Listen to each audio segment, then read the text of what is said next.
Saludos, amigos y amigas de La Respuesta.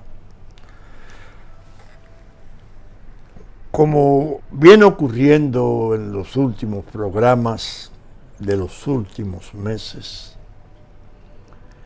en el umbral mismo del programa hay que mencionar una palabra trágica, dolorosa: pandemia. El azote del coronavirus, el tristemente célebre COVID-19, prosigue. En Europa ya hay una alarma muy montada sobre la segunda ola y ya la Organización Mundial de la Salud está alarmada, no solo al confirmar que ya van más muertes en la segunda ola que en la entrada misma, sino algo que había dicho Corea del Sur: el peligro de una tercera ola. Según se advierte, estamos metidos de pleno en una gran tragedia mundial. 1,5 millones de muertos, 45 millones de contagiados y enfermos, una guerra bestial, sin que sean todavía visibles las luces al final del túnel, para usar algo muy manido. Lo cierto es que tenemos más que nunca que aferrarnos a la fe. Cuando yo observo no solo las calamidades extranjeras, sino cuando me llegan noticias de las propias, me entristezco, me deprimo, porque estoy sintiendo que las propias vacunas que están apareciendo parece ser que son muy certeras, muy eficientes en lo científico, pero tienen una serie de requisitos de frío, el transporte difícil. Ahora vimos que el presidente Trump a la Pfizer le dice nada de vender fuera. Yo le pagué a ustedes 100 millones y les apoyé. Primero América, primero su país. Pero hay otras. China, de su parte, ofrece la suya. Una especie de Dios en la tierra que puede dar el quebranto y dar el remedio, si se toma en cuenta que desde allá provino, sin que se pueda asegurar ciertamente si emigró por accidente o fue manipulado con otros propósitos. Lo cierto es que nosotros también, y así vimos que el ministro de Salud lo expresó, estamos teniendo un incremento. ¿Por qué son necesarias estas reflexiones? Porque sirven de base a mi ruego, a mi demanda al pueblo nuestro de autodisciplinarse más, de comprender que no ha pasado la tormenta, que estamos en el medio mismo de la tormenta. Y esa es una gran desgracia. recogernos, mascarilla, distancia, no asistencia a lugares de aglomeraciones imprudentes, porque es una manera de ignorar la categoría del gran mal que está abatiendo al mundo, que a la propia ciencia la ha puesto en cierta medida de rodillas. Pero bien, la otra noticia importante, pero de una importancia histórica, real, que nadie la sospechaba, es el trastorno inmenso de Estados Unidos. Cuando vino el proceso electoral, vimos un contexto de pandemia, un partido que usaba la pandemia como un arma clara para justificar la votación por correo, ya no la anticipada, según he explicado otras veces, y un presidente aguerrido que ha creado realmente una especie de revolución mundial, porque se volvió contra los intereses más inaccesibles, los intereses de los dueños de la tierra, mancomunados con los poderosos intereses de la superpotencia emergente, que es China. Y se tomó la decisión en esos centros de gran poder, evidentemente, de erradicar a Trump, a como diera lugar. La prensa mundial, la comunicación social, nunca había pasado por una fase más degradada, más envilecida que la actual. Censura, hasta en las redes, las plataformas fundamentales pasaron a encabezar la censura. Bueno, todos vimos a un Trump aguerrido haciendo manifestaciones inmensas, y comenzó después del resultado un proceso que parecía en cierto modo similar a los procesos que invariablemente se producen en el tercer mundo.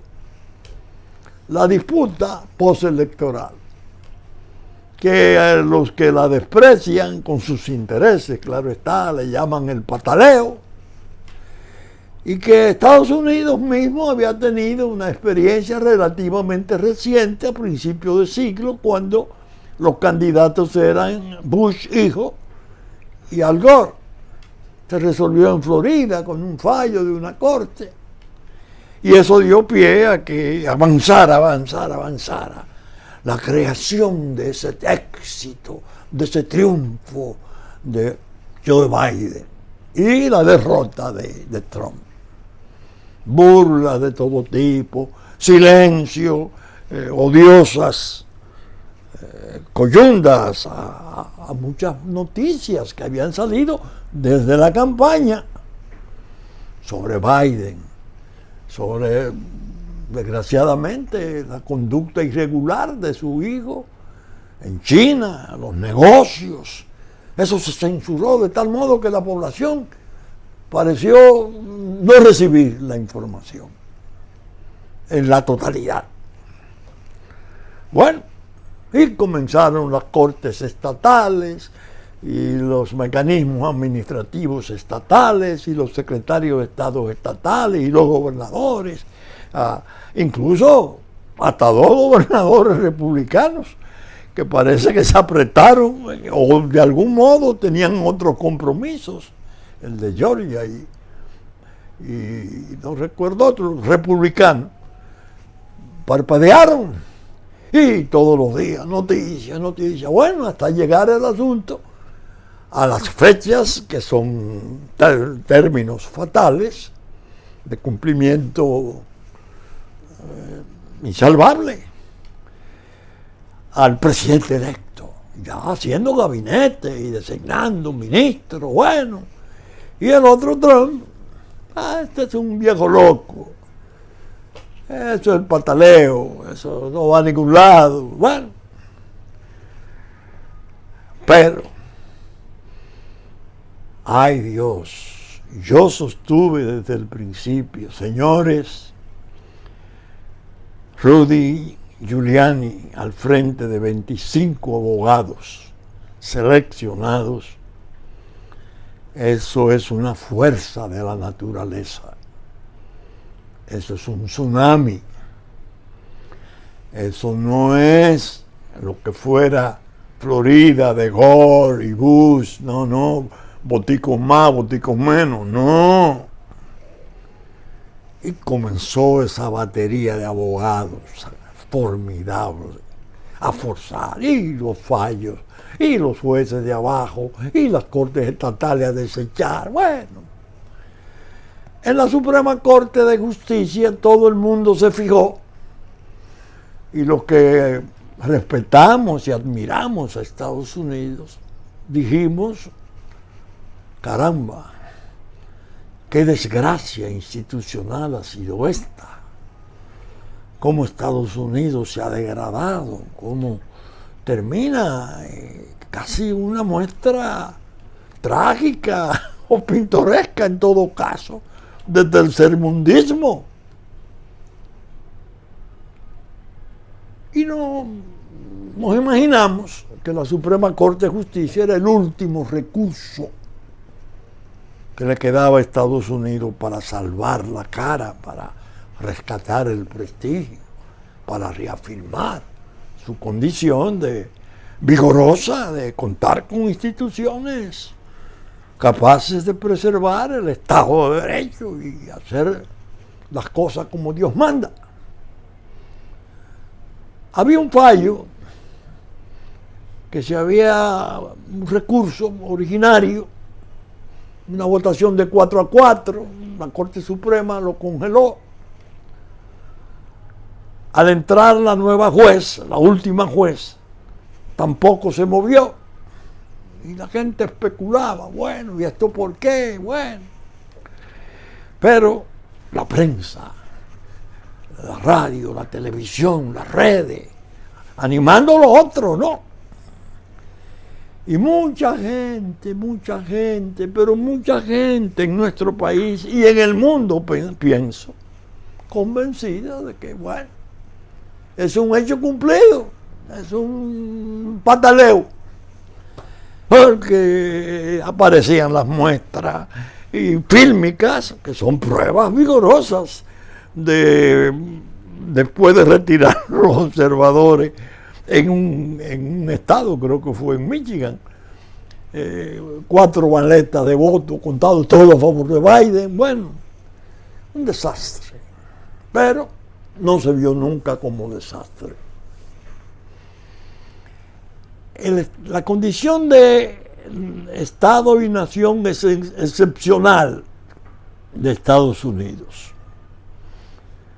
Nunca ha sido, después de su guerra de independencia y de sus batallas internas, incluyendo su guerra civil,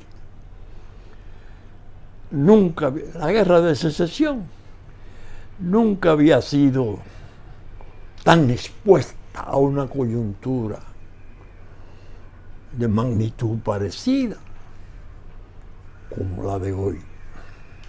¿Qué ha ocurrido? Dios mío, Texas, la República de Texas, que tiene la bandera de la Unión, todas las estrellas y las barras, y su bandera con una estrella legendaria, de un territorio mayor que el de Francia. Ustedes están oyendo de qué estamos hablando, ¿no? Interpone un recurso ante la Corte Suprema como Estado, su autoridad. Fiscal General recurre Y la tesis es demoledora, porque la Corte Suprema tiene como misión esencial el cuidado y preservación de la Constitución. El papel que le corresponde entre nosotros al Tribunal Constitucional lo tiene la Corte Suprema ya, al grado de que no es modificable, sino enmendable, son enmiendas que solo la Corte Suprema puede. Son creo que una decena y algo más que se han hecho durante 240 años. Texas dice no a su Suprema Corte de Justicia Federal. Cuando nosotros firmamos el pacto de ingreso a la Unión, se estableció que la cuestión electoral de los estados se manejaría estrictamente por las legislaturas de los estados. Y efectivamente, eso se convino y pactó. Y ha ocurrido que el de Pensilvania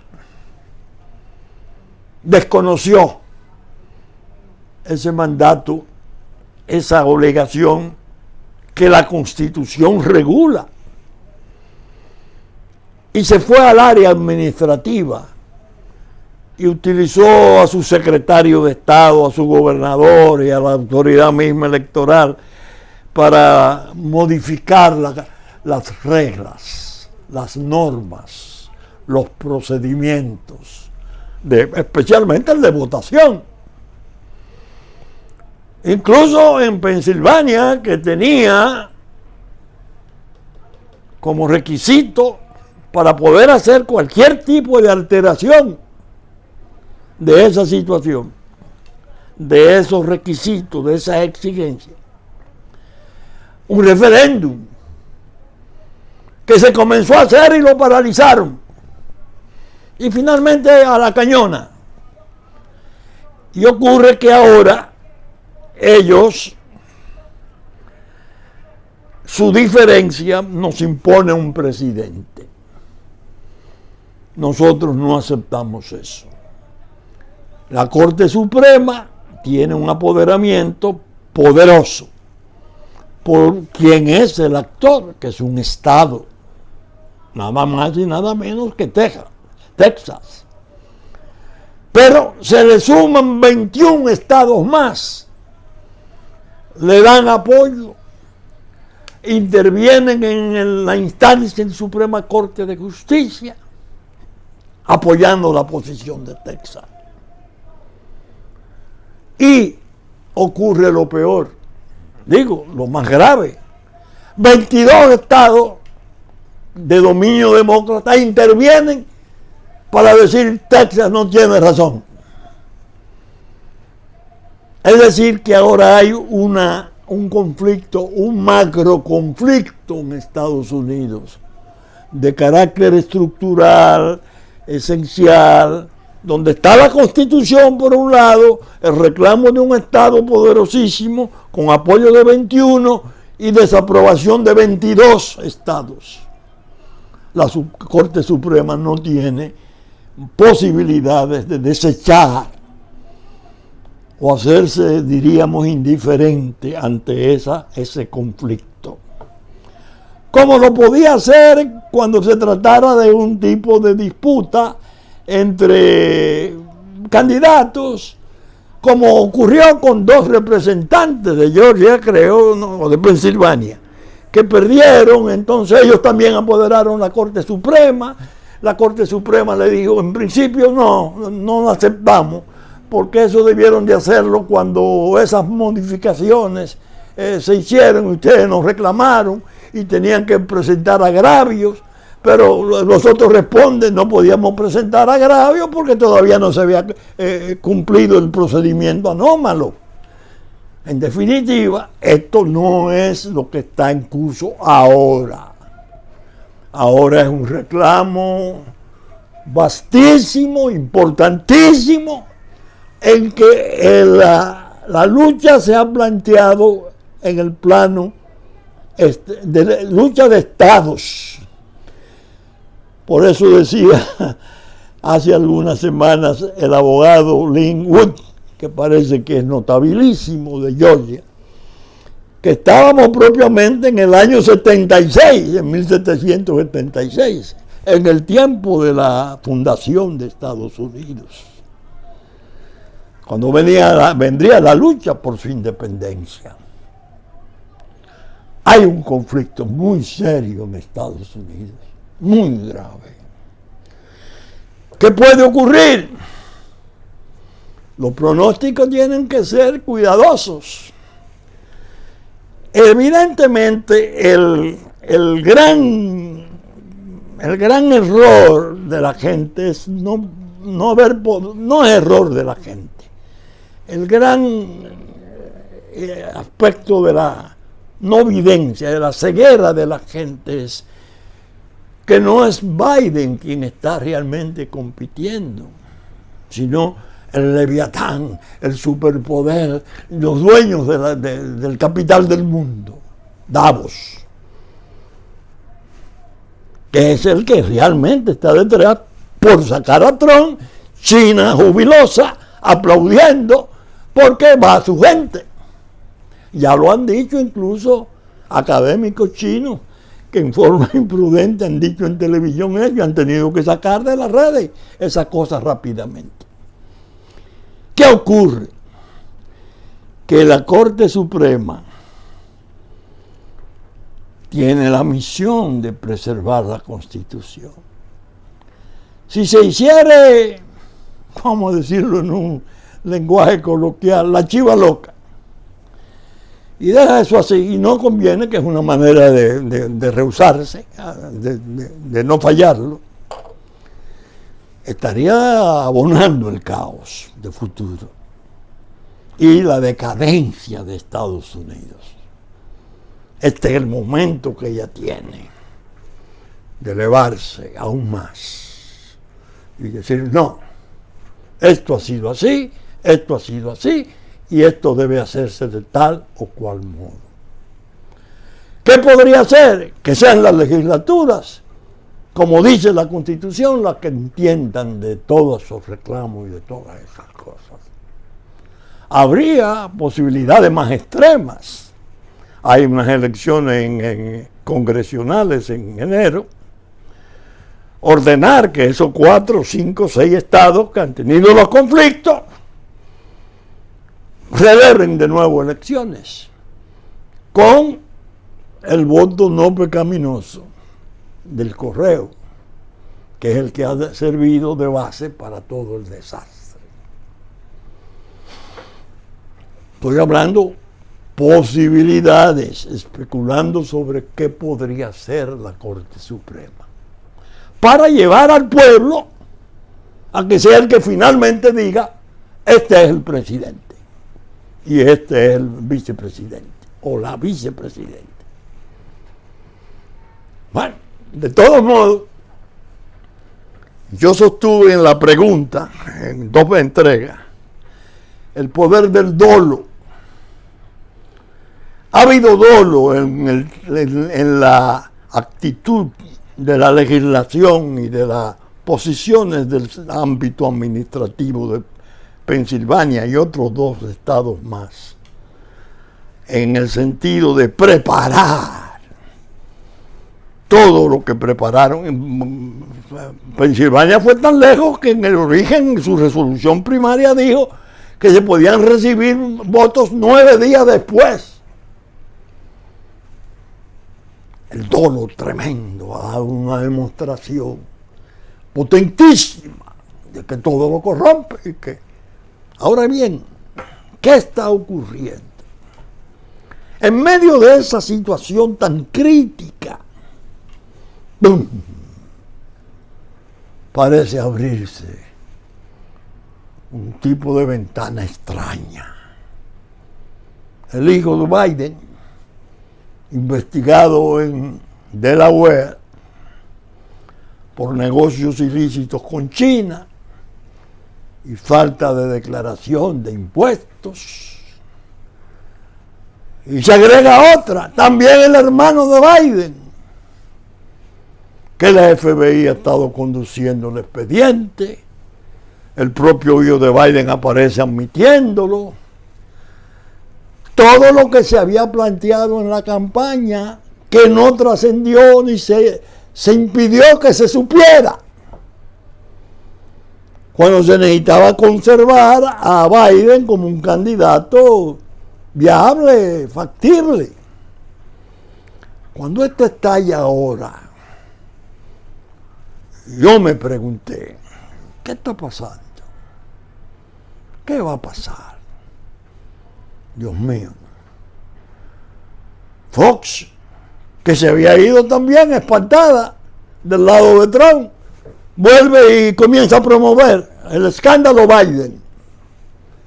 Creo que me dijo alguien que hasta la propia CNN le había dado cabida y albergue a esa vertiente del conflicto.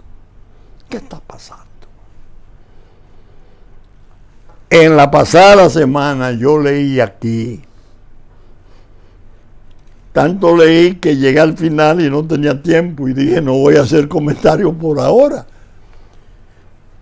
Las declaraciones del general Michael McNerney, teniente general, in extenso, en un programa, advirtiendo que Trump sabía desde el principio cuál era el conflicto que traerían los votos de correo, que había gente del gobierno que no estaba haciendo nada y evidentemente participando por omisión en la traición, que Trump en esas condiciones decidió utilizar un batallón, el 305 Kraken, de inteligencia del ejército norteamericano, que se descubrió que en Frankfurt, Alemania, había un equipo, un software similar al Hammer que usaba Estados Unidos y la CIA para influir en las elecciones de otras naciones, dice el general McNerney. Que Flynn lo sabía, aquel ministro de Seguridad, encargado de la seguridad nacional, que fue sometido a justicia, después la acusación se retiró y un juez lo retenía y entonces lo indulta a Trump. Bueno, esto va a dar la película más sensacional después de lo que el viento se llevó. Yo creo que tendría que ser como de 4 horas, como fue lo que el viento se llevó, que era el escenario de la guerra civil. ¿Qué está pasando? ¿Por qué entra ahora a la información pública tan llanamente, tan fácilmente, la conducta escandalosa de los Biden? ¿Qué tiene Estados Unidos como Estados Unidos? Es decir, su estamento de poder. Pentágono, las fuerzas, es decir, las fuerzas que sostienen esa gran nación, esa superpotencia, de información sobre el Kraken, el uso que se hiciera del software Dominion, los vínculos de este con China, todo eso que denunció el teniente general McNerney. ¿Qué información grave hay sobre eso que no se podría ocultar? Y que cuando salga entonces estaríamos en presencia de un impeachment anticipado para despedir al presidente Biden.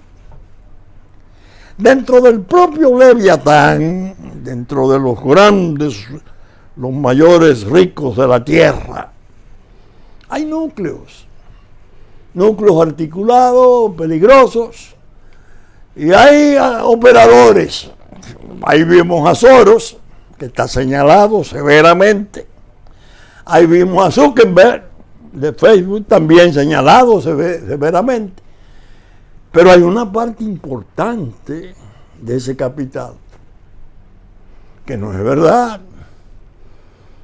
Que si le anticipan que se iban a producir esas cosas, la iban a aprobar. Y es posible que ahí haya cierta actitud. Lo mejor es revisar eso. Lo mejor es revisar eso. No convalidarlo. Y esta situación de poner el descrédito de los Biden es una manera de sacarle respetabilidad. La que le dimos para que fuera presidente, tenemos que sustraerla para que si la Corte Suprema toma una decisión que le lleve a no ser presidente, la gente entienda por qué. En un tiempo en que las encuestas más poderosas dicen que el 69% del pueblo norteamericano entiende que hubo fraudes graves en las elecciones. Pero bien, vamos a entrar a otro tema. Yo he sido un aficionado, no, un cultor, un creyente en la importancia de los jueces en las sociedades. Yo tuve el privilegio de conocer y tratar en 5 viajes de visita aquí que hiciera al doctor Pino Arlaqui, que era vicesecretario general de Naciones Unidas, con asiento en Viena, en la lucha mundial antidrogas. Tengo las fotos trabajando, porque venía a visitarnos, pero trabajaba con nosotros en el Consejo de Drogas. Era como hermano del juez Falcone, Giuseppe Falcone de Italia. El juez cumbre del mundo, juzgó el proceso más espectacular, 500 exponentes de las grandes mafias italianas, juntos. Una cosa increíble, una lucha tremenda. Lo volaron el puente por donde pasaría. El Estado italiano lo protegía, tenía 3 automóviles, no se sabía en cuál salía, pero fue a ver la madre, sabían que tenía eso, y no solo lo volaron en ese puente junto a su esposa y su guardaespaldas, sino que el otro puente también tenía una carga similar, por si salía bien de este. El mundo entero se sobrecogió. A su sepelio asistieron reyes, presidentes, Falcone. Él y el doctor Arlaqui eran grandes amigos, como hermanos. Yo tuve el privilegio de oír lo hazañoso de la inteligencia, de la comprensión del fenómeno del crimen organizado, de ese mártir mundial de la lucha por la justicia. Ya habían volado, o volaron luego, al juez Borsellino. Todo un edificio de apartamentos se fue con tal de matarlo a él.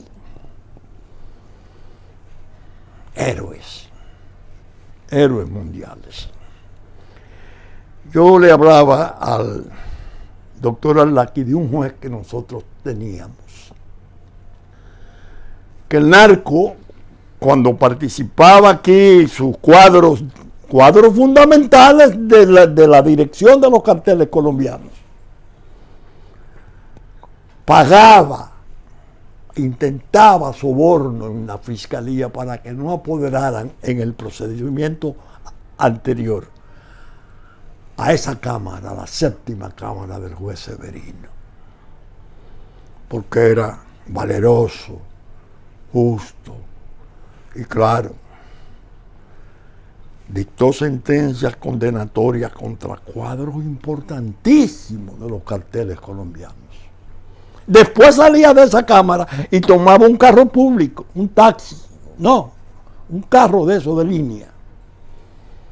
Yo lo vi postrado en un humilde ataúd de pino en aquella casita en Puerto Plata, cuando muriera luego. Y le decía a quienes me acompañaban: señores, pensar que ese hombre manejó expedientes de miles de millones de pesos y dólares. Miren cómo muere. un héroe social. Se le decía, le cayó arriba, no, es lo más ignorante, lo más arbitrario, es un verdugo, no sabe nada.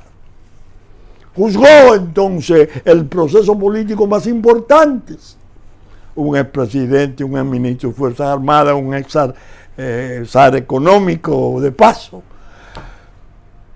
decenas de oficiales de policía en 2 fases, 2000 horas de audiencia televisada. Le presentaron 103 incidentes y se retiraba y respondía a los incidentes ahí, sobre la marcha, lo que indicaba que la acusación de ignorancia que se le hacía era interesada, de mala fe. El valor de ese hombre no tuvo nombre. Él tenía una costumbre que el código anterior la permitía. El juez, después de dictar una sentencia condenatoria, le hacía una exhortación al condenado o a los condenados por la enmienda y le explicaba lo que significaba esa acción delictiva que ellos habían cometido, cómo dañaba a las juventudes, cómo este pueblo que no era el suyo sufría ese daño. Bueno, ahora acabamos de ver una demostración importante. Recuerdo, valga la aclaración, que el doctor Pino Arlaqui me dijo, mire, para que el narcotráfico en esos niveles pague o intente sobornar, que no le manden a una cámara. Ese es un juez condecorable. La condecoración que mereció fue una pensión de 10,000 pesos.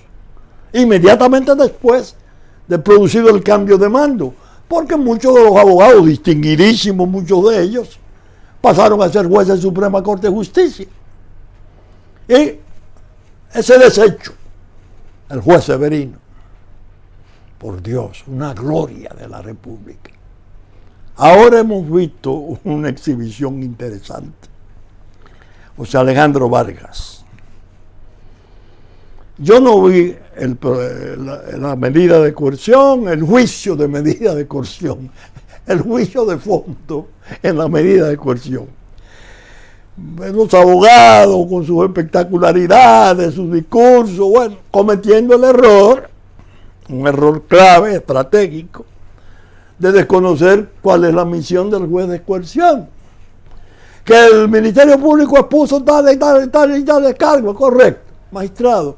Nosotros cuando llegue la oportunidad, en el fondo, demostraremos que todo eso es falso. Lo que queremos decir es que tenemos arraigo, que somos solventes, que tenemos familia, que no hay peligro de fuga. No, se montó un debate y el juez se vio obligado, es lo que pienso, a hacer sus reflexiones antes de la decisión de coerción. Porque especialmente el asunto se estaba televisando.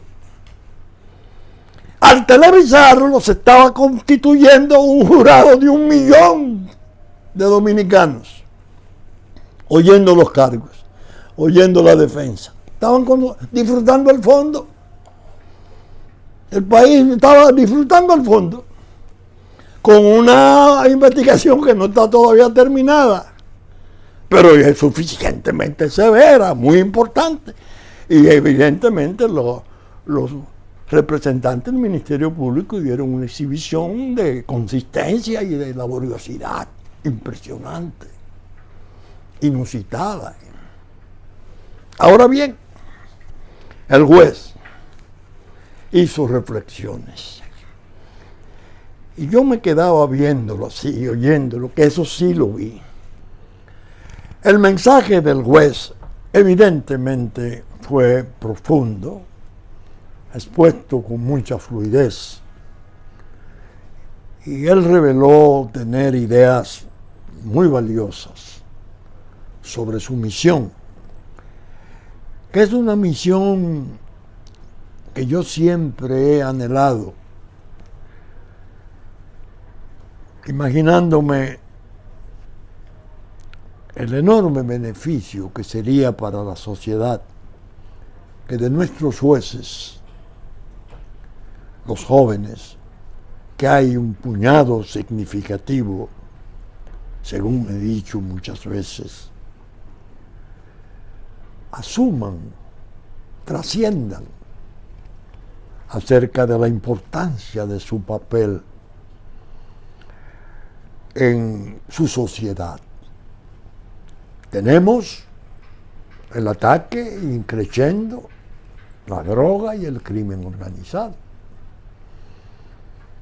la corrupción administrativa en sus distintos planos, público-privado, los trastornos de la seguridad y manifestaciones tales como el feminicidio incrementado. Es decir, son una gama de infracciones graves, de fenómenos criminosos graves que nos están abrumando. Y los tribunales son uno de los recursos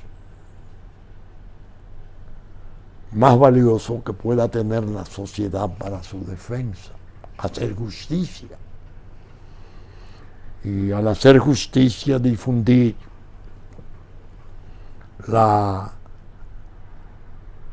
severidad del Estado para con el trato de las infracciones que lo perturban. Naturalmente, el nuevo sistema adversarial acusatorio se presta poco. Es quizás más adecuado para naciones de un desarrollo más avanzado que el nuestro. Cada país tiene su historia particular. Y el juez, el de juicio, es un tercero imparcial, una especie de testigo de piedra. No maneja la procuración de la verdad con autonomía. En Francia hubo un caso de una jueza de instrucción, nacida en Noruega, pero que ha hecho historia, Eva Joly. Y ella, precisamente en el libro que yo le recomendé a doña Alicia y a Nuria, Las Islas del Tesoro, aparece una cita de ella donde decía que hablaba del papel activo del juez en la procuración de la verdad. El sistema acusatorio ahí es más restrictivo. El juez es más pasivo. No hay jurado, como los hay en Inglaterra, Estados Unidos y otras partes. Entonces el colegiado nuestro pasa a ser una especie de mini jurado. Oye, pero el control de las tribunas que pueden fantasear, filosofar, y uno más hábil que el otro, la verdad no anda muy a la vista. Entonces el juez tiene finalmente la carga de resolver, condenar o absolver. Pero de todos modos es el sistema que tenemos. Sin embargo, en instrucción, la actividad del juez es otra, porque tiene la investigación. Incluso la investigación y el control de toda, incluyendo la fuente originaria del Ministerio Público. Ya vimos, por ejemplo, en Brasil, lo que fue el juez Moro. Y evidentemente José Alejandro Vargas es ya, en mi opinión, yo no lo he tratado, yo lo he saludado apenas, es un activo nacional a conservar. Alguien me decía, ¿por qué no lo asciende? No, llevarlo a una corte, a examinar los fallos de primer grado, si los jueces motivaron bien o no motivaron. No. Hay que dejarlo ahí, aunque se mejoren, claro está, muchos de los aspectos, la seguridad familiar, el seguro, retiro, etcétera, porque son cargos de alto riesgo. Entonces, una muestra que se pudo dar en ocasión de este expediente, que le llaman antipulpo o algo así. Él le hizo una reflexión interesante al expresidente Medina, que dijo: yo previne, yo advertí al presidente Medina de los peligros del poder. Se trató de una experiencia cuando él optó para ser juez del Tribunal Superior Electoral. Parece que el Consejo Nacional de la Magistratura no le agradó. Entonces decía: si yo no gozo de la confianza, no debo ser. Pero hubo un momento que le dijo al presidente Medina: presidente, cuando usted baje del trono, usted verá que tendrá menos alabardero, menos áulico, algo así. Y si le llegara algún trastorno, su propia gente le pediría que el juez José Alejandro Vargas lo conociera, porque lo haría siempre conforme a derecho, conforme a un espíritu de justicia. Lo recordó en una forma muy agradable. Algunos amigos se confundieron y entendieron que era que había descargado a Danilo. Yo digo: ay Dios, compadre, no me descargue así, porque él se refirió a que Danilo tenía una relación de debilidad con el hermano menor. Pero que ese hermano menor mandaba más que los funcionarios. Entonces le salía esto: la Constitución de la República, que recoge el 102 del anterior, que se refiere a cuando el funcionario provee de algún modo, auspicia, tolera, etcétera, facilita en favor de familiares, amigos, relacionados, beneficios. Es una forma de hacer una tipificación sabia, seria, respetuosa, porque está fundada sobre realidades. De todos modos, la experiencia ha sido hasta ahora muy interesante. Habrá que ver ahora el desarrollo de las otras fases de la instrucción, porque hay otros campos. Ahí estuve leyendo lo que el señor ministro de Energía y Minas declaró en un desayuno listín diario sobre las EDES, especialmente la EDE Este. Dijo que ahí había un pulpo de 2 cabezas, que esas cabezas eran uno propietario de 7 compañías y otro propietario de 7 compañías, y que esas 14 compañías eran las únicas que licitaban, y que cada vez que se asignaba el beneficio de alguna operación era de los mismos dueños que tenían vínculos poderosos, políticos. ¿A quién se refería? Desgraciadamente, a familiares del presidente Medina. Pero esta carga el país tiene que prepararse, y por eso yo celebro esa sabia presentación que hizo José Alejandro Vargas, porque así quien oyó el juicio de fondo de la cuestión, valga la paradoja, oyó al juez motivar punto por punto por qué a uno le asignaba una medida de coerción, a otro otra, etc. Eso es muy constructivo, muy favorable a la comprensión pública. De manera que vamos a seguir analizando los expedientes, desde luego, con cuidado, con prudencia, porque no es buena la pasión, ni el alboroto, ni la acusación ciega, no. Lo que está haciendo el Ministerio Público es realmente formidable. Jenny Berenice, Camacho y los demás jóvenes, y la dirección y tutela de doña Miriam Germán Brito, que para la República esa situación de la independencia que le reconociera el presidente Abinader es casi un regalo de Dios, porque lo necesitábamos. De manera pues que, con la gracia de Dios, saben ustedes que estamos saliendo por Supercanal, 3 del cable, 33 de televisión abierta, 11 de la mañana de domingo, 12 del mediodía de domingo y 9 de la noche, Teleimpacto, Canal 22 y 52 de Aster. Ya el lunes no, porque están las clases a partir de las 9 y eso es intocable. Las clases virtuales. Con la gracia de Dios esperamos estar con ustedes en el próximo fin de semana, ya en nuestro 32 aniversario. La respuesta agradece su atención. Muchas gracias y que Dios les bendiga.